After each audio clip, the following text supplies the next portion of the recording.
Morning student, आज हम जयशंकर प्रसाद द्वारा रचित ममता पाठ को पढ़ेंगे। तो आइए ममता पाठ का स्पष्टीकरण। ममता। रोहतास दुर्ग के प्रकोष्ठ में बैठी हुई युवती ममता शोण के तीक्ष्ण गंभीर प्रभाव को देख रही है। ममता विधवा थी, उसका यौवन शोण के समान ही उमड़ रहा था।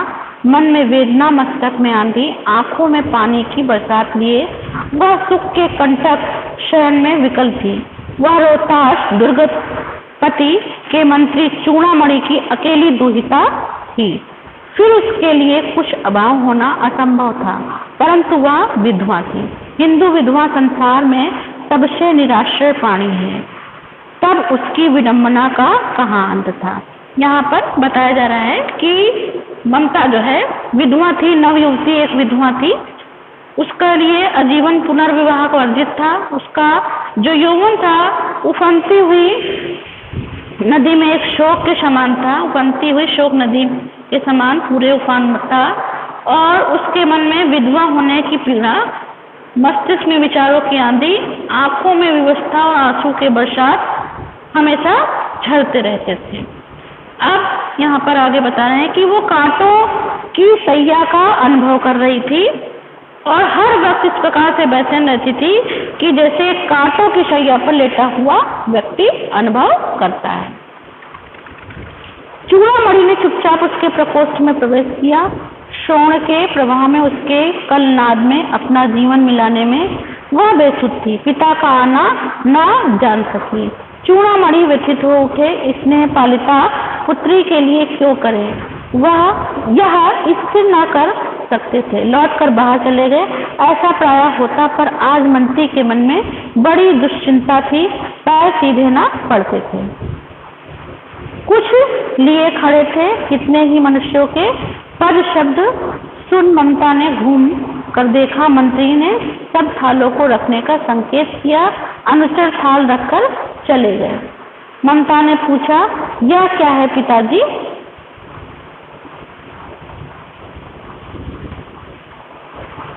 तेरे लिए बेटी उपहार है, कहकर चूड़ामणि ने उसका आवरण उलट दिया। स्वर्ण का पीलापन उस सुनहली संध्या में विक्षण होने लगा। ममता चौंक उठी। इतना स्वर्ण यह कहाँ से आया? चुप रहो ममता, यह तुम्हारे लिए है। तो क्या आपने म्लेच्छ का उत्कोच स्वीकार कर लिया? पिताजी, यह अनर्थ है।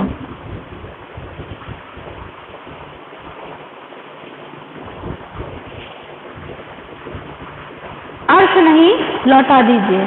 पिताजी, हम लोग ब्राह्मण हैं, इतना सोना लेकर क्या करेंगे? इस कथनोन्मुख प्राचीन सामंत वंश का अंत समीप है। बेटी किसी भी दिन शेरशाह रोहतास पर अधिकार कर सकता है। उस दिन मंत्रित्व न रहेगा। तब के लिए बेटी, हे भगवान, तब के लिए, विपद के लिए इतना आयोजन, परम पिता की इच्छा के विरुद्ध इतना साहस। पिताजी, क्या भीख न मिलेगी? क्या कोई हिंदू भूपृष्ठ पर ना बचा रह जाएगा जो ब्राह्मणों को दो मुट्ठी अन्न दे सके? यह असंभव है। फेर दीजिए पिताजी, मैं कांप रही हूँ। उसकी चमक आंखों को अंधा बना रही है। मूर्ख है, कहकर चूड़ामणि चले गए। दूसरे दिन जब डोलियों का तांता भीतर आ रहा था, ब्राह्मण मंत्री चूड़ामणि का हृदय धक धक करने लगा। वह अपने को रोक न सका। उसने जाकर रोहतास दुर्ग के तोरण पर डोलियों का आवरण खुलवाना चाहा। पठानों ने कहा, यह महिलाओं का अपमान करना है। बात बढ़ गई। तलवारें खींची। ब्राह्मण वहीं मारा गया और राजा रानी कोष सब छली शेरशाह के हाथ पड़े निकल गई। ममता। डोली में भरे हुए पठान सैनिक दुर्ग में फैल गए, पर ममता न मिली। के मुख से, ठीक है, ममता के मुख से जीवन के जो सत्य को स्पष्ट कर रहे थे।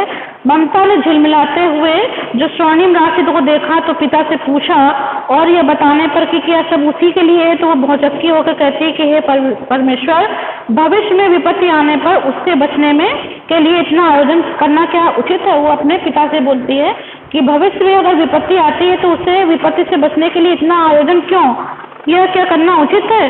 तो जो परमपिता परमेश्वर की इच्छा के विरुद्ध साहस नहीं दुस्साहस है, ऐसा ममता बोलती है। ममता फिर अपने पिता से कहती है कि विपत्ति काल में इससे अच्छा भीख मांगकर अपना जीवन करना सही है। क्या भीख नहीं मिलेगी? क्या भविष्य में इस धरती पर कोई हिंदू नहीं बचा रह पाएगा जो ब्राह्मणों को 2 बुट्टी अनाज नहीं दे सके? ऐसा क्या असंभव है? अतः इन जो ये स्वर्ण राशियां हैं इनको वापस कर दें। यानी कि जो स्वर्ण राशियां आई थी उनके लिए जो है ममता अपने पिता से कहती है कि भविष्य में इतना धन, इतना स्वर्ण इकट्ठा करने की क्या जरूरत है? क्या कोई हमें भीख नहीं देगा? क्या हम ब्राह्मणों को 2 बुट्टी भीख नहीं देगा? ऐसा ये स्वर्ण का इकट्ठा करना उचित नहीं है, इसको आप वापस कर दें।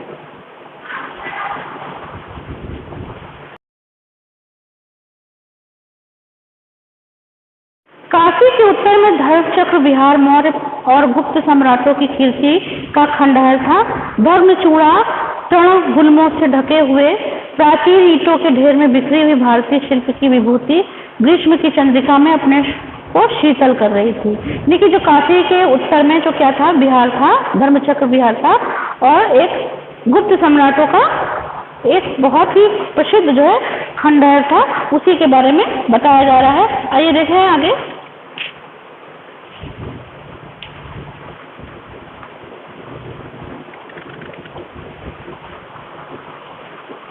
आगे देखते हैं।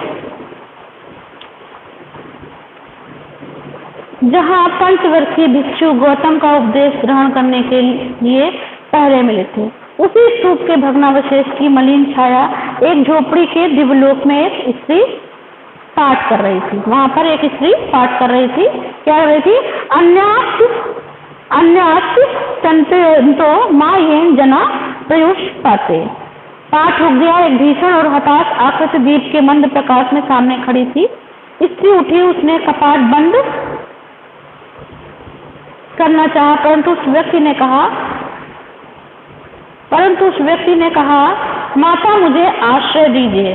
मतलब वहां पर जो स्त्री पाठ कर रही थी वो पाठ करते हुए रुक जाती है और वहां पर एक पुरुष बोलता है माता मुझे आश्रय दीजिए। तो बोलती है तुम कौन हो? स्त्री ने ऐसा पूछा। मतलब वहां स्त्री पूछ रही है कि तुम कौन हो? मैं मुगल हूँ, चौसा युद्ध में शेरशाह से विपन्न होकर रक्षा चाहता हूँ। इस रात आप आगे चलने में असमर्थ हूँ। क्या शेरशाह ने? स्त्री ने अपने ओठ काट लिए।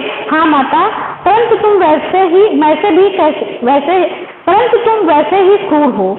वही भीषण रक्त की प्यास, वही निष्ठुर प्रतिबिंब तुम्हारे मुख पर भी है। सैनिक, मेरी कुटी में स्थान नहीं, जाओ कहीं दूसरा आश्रय खोज लो। वो बताता है कि जब वो स्त्री पूछती है कि तुम कौन हो, तो बताता है कि मैं मुगल हूँ और चौसा युद्ध में शेरशाह से हारकर यहाँ पर रक्षा चाहता हूँ। लेकिन वो स्त्री कहती है ये सोचकर उसे किसको? स्त्री यानी कि ममता को यह बात जब पता चलती है तो कहती है कि तुम वैसे भी क्रूर हो। वही भीषण की रक्त प्यास और निष्ठुर प्रतिबिंब तुम्हारे मुख पर अभी भी दिखाई दे रही है और तुम्हें जो है इस कुटिया में तुम्हारा कोई स्थान नहीं है। जाकर तुम दूसरा आश्रय खोज लो, कहीं दूसरी जगह पर तुम चले जाओ। ऐसा कौन कहता है? ममता कहती है उस व्यक्ति से। गला सूख रहा, साथी छूट गए हैं, अश्रु गिर पड़ा है, इतना थका हुआ हूँ। इतना कहते कहते वह व्यक्ति धम से बैठ गया और उसके सामने ब्रह्मांड घूमने लगा। स्त्री ने सोचा यह विपत्ति कहाँ से आई। उसने जल दिया, मुगल के प्राणों की रक्षा हुई। वह सोचने लगी सब विधर्मी दया के पात्र नहीं। मेरे पिताजी का वध करने वाले आदताई घृणा से उसका मन विरक्त हो गया। मतलब वहां पर जो व्यक्ति था आश्रय मांगने आया था, वो उसका घोड़ा जो है जमीन पर गिर पड़ता है और वो भी चक्कर खा के गिर पड़ता है। तो वो पानी उसको देती है, लेकिन उस मुगल शासक की तो रक्षा हुई, लेकिन बाद में सोचती है कि सभी लोगों पर दया करना उचित नहीं है। स्वस्थ होकर मुगल ने कहा माता तो फिर मैं चला जाऊं? स्त्री विचार कर रही थी मैं ब्राह्मणी हूँ, मुझे तो अपने धर्म अतिदेव की उपासना का पालन करना चाहिए, परंतु यहाँ नहीं। सब विधर्मी दया के पात्र नहीं, परंतु यह दया तो नहीं कर्तव्य था। वो बता रही है, सोच रही है कि सभी विधर्मी लोगों का दया करना उचित नहीं है, लेकिन उसने यहाँ पर ये सोचती है कि जो ये व्यक्ति है उसको मैंने जो अगर पानी पिलाया है तो एक प्यासे व्यक्ति को ये मेरा क्या है, एक कर्तव्य है। कर तो आगे बढ़ते हैं। मुगल अपनी तलवार टेक कर उठ खड़ा हुआ। ममता ने कहा, क्या आश्चर्य कि तुम भी छल करो। ठहरो, छल नहीं, तब नहीं, स्त्री जाता हूँ। तैमूर का वंशधर स्त्री से छल करेगा? जाता हूँ, भाग्य का खेल है। अब वो सोच रही है, ममता बता रही है कि कहीं वो उससे जब वो तलवार लेकर खड़ा हो जाता है तो उससे आश्चर्य होता है कि कहीं वो भी छल ना करे। तो वो बताता है कि मैं तैमूर का वंशधर हूँ, स्त्री से कैसे छल कर सकता हूँ। ये सब एक भाग्य का खेल है। आगे देखते हैं।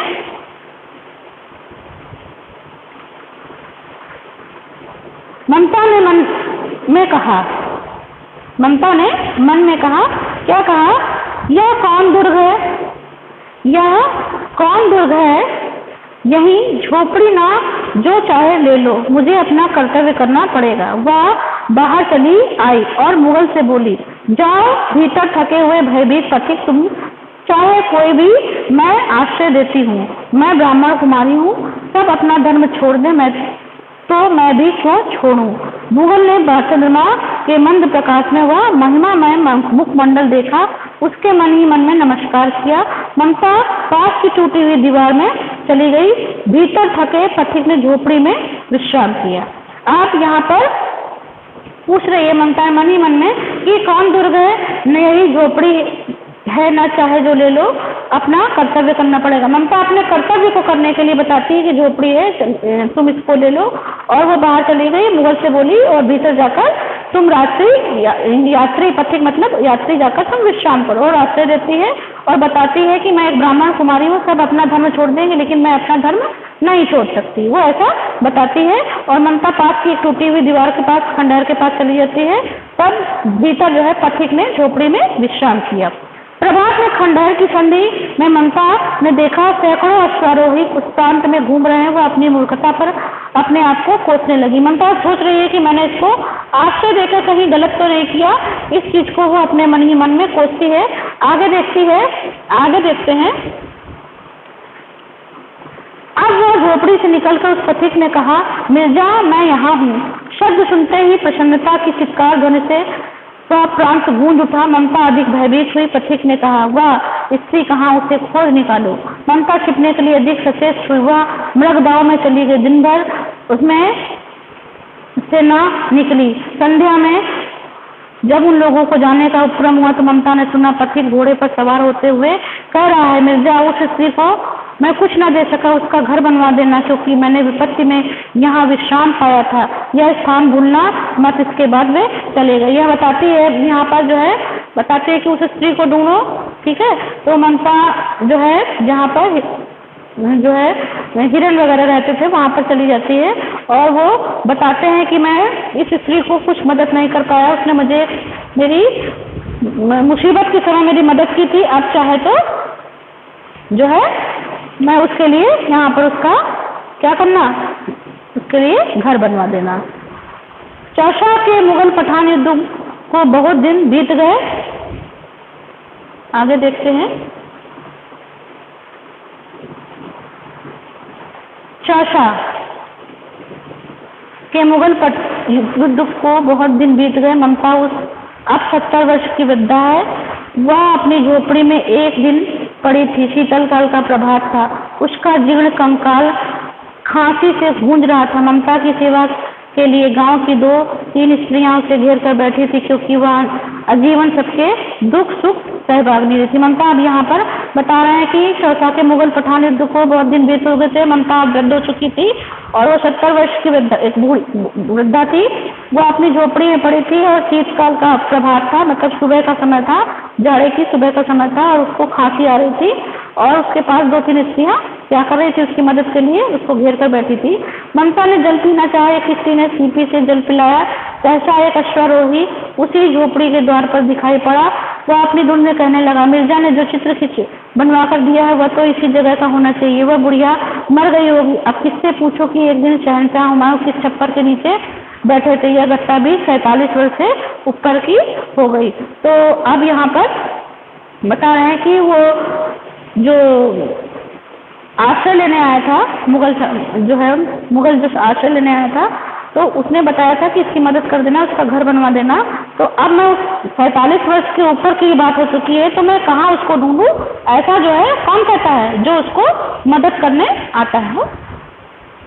ममता ने अपने विकल कानों से सुना, मतलब विकल मतलब वो जो आवाज ठीक से सुन रही है, उसने पास की स्त्री से कहा उसे बुलाओ। वो बुलाने को बोल रही है कि उसको बुलाओ। अश्वरोही पास आया। ममता ने रुक रुक कर कहा, मैं नहीं जानती कि वह शहंशाह था या साधारण मुगल, पर एक दिन उसी झोपड़ी के नीचे वह रहा। मैंने सुना था कि वह मेरा घर बनवाने की आज्ञा दे चुका था। मैं आजीवन अपनी झोपड़ी के खोंदे जाने के डर से भयभीत रही। भगवान ने सुन लिया, मैं आज इसे छोड़े जाती हूँ। तुम इसका मकान बनवाओ या महल, मैं अपने चिर विश्राम गृह में जाती हूँ। वो बता रही है कि हाँ, ये बात हुई थी कि शहंशाह था वो आदमी जो मेरी झोपड़ी पे आश्रय लेने आया था, वो शहंशाह था कि वो एक साधारण मुगल था या आदमी था, ये मुझे नहीं पता, लेकिन मैंने उसको मदद की थी और उसने कहा था कि वो मेरा मकान बनवा देगा। लेकिन मैं आजीवन जीवन भर इस झोपड़ी में रहती। अब मुझे कोई फर्क नहीं पड़ता कि यहाँ घर बने या ना बने, मैं इसको छोड़े जा रही हूँ, इस मकान को, इस महल को छोड़े जा रही हूँ और मैं चिर विश्राम के लिए जा रही हूँ। वह अश्वारोही अवाक खड़ा था। बुढ़िया के प्राण पक्षी अनंत में उड़ गए। बुढ़िया की मृत्यु हो गई। वह एक अष्टकोण मंदिर बना, वहाँ एक अष्टकोण मंदिर बना और उस पर शिलालेख लगाया गया। वहाँ पर एक अष्टकोणीय मंदिर बनाया गया। सातों देश के नरेश हुमायूं ने एक दिन यहाँ विश्राम किया था। उसके पुत्र अकबर ने उसकी स्मृति में यह गगनचुंबी मंदिर बनवाया और उसमें ममता का कहीं नाम नहीं है। ठीक है, अब वहाँ पर अष्टकोण मंदिर बनवा दिया गया और उसके जो पुत्र थे अकबर ने हुमायूं के पुत्र अकबर ने उनकी स्मृति में याद में एक गगनचुंबी, गगन को छूता हुआ मंदिर बनवाया, लेकिन उसमें ममता का कहीं नाम नहीं था। जयशंकर प्रसाद। तो ये मैंने आपको बेटे बताया जयशंकर प्रसाद द्वारा रचित कहानी ममता, इसके बारे में मैंने अभी आपको समझाया। मैं समझती हूँ आपको ये लेसन अच्छे से समझ में आ गया होगा। Thank you class.